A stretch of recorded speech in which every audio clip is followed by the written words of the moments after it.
Hello viewers, followers, friends, etc. It's Francis Jeffrey coming to you again, except this time from Bremen, Indiana.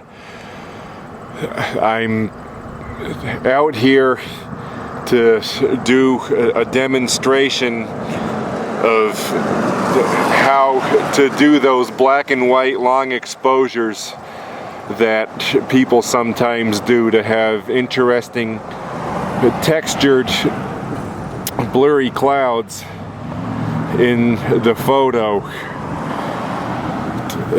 I've got my exposure settings to what I want, which is ISO 100 at f/25 at 1/8 of a second.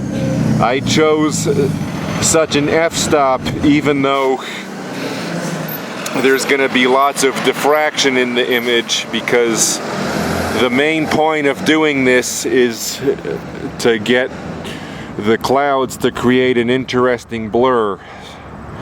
So I'm gonna go to menu and then click shoot settings, and then I'm gonna find where I can choose monochrome.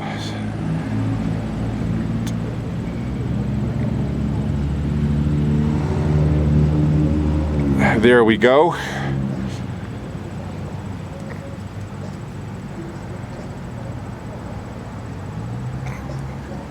So now in 10 seconds the photo should be taken. Hopefully those cars don't get in the way during the shutter release. Nope, they didn't. When I first set up a shot, there was more cloud detail than there is now. But if you zoom in closely enough, you'll be able to see some blurred clouds.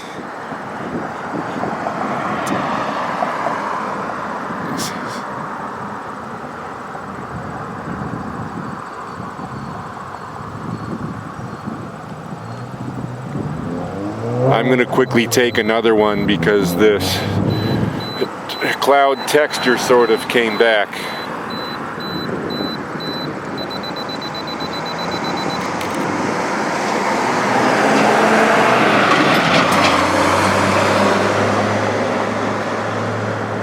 Yeah, the cloud texture came back just a tiny bit in that photograph.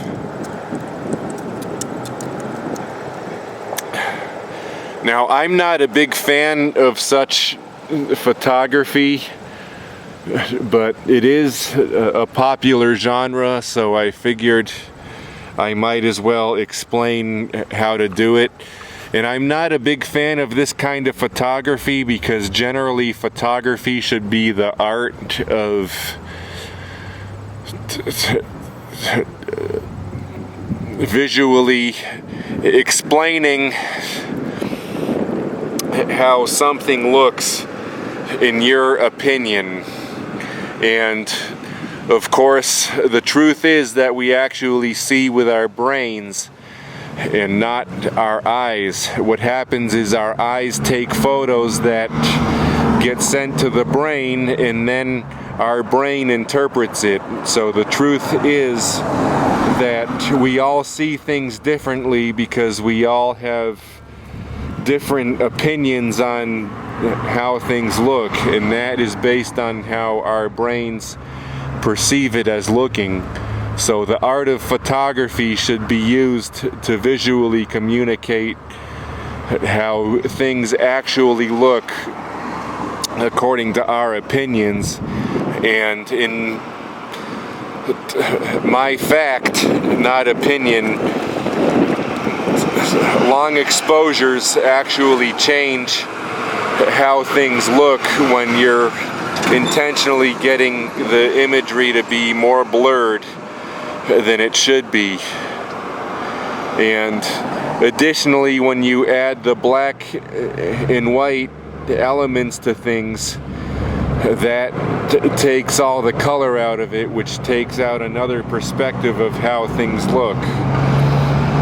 For example, that English ivy is actually purplish in color because it's autumn, so the black and white aspect to that in this photograph does not communicate the color accurately.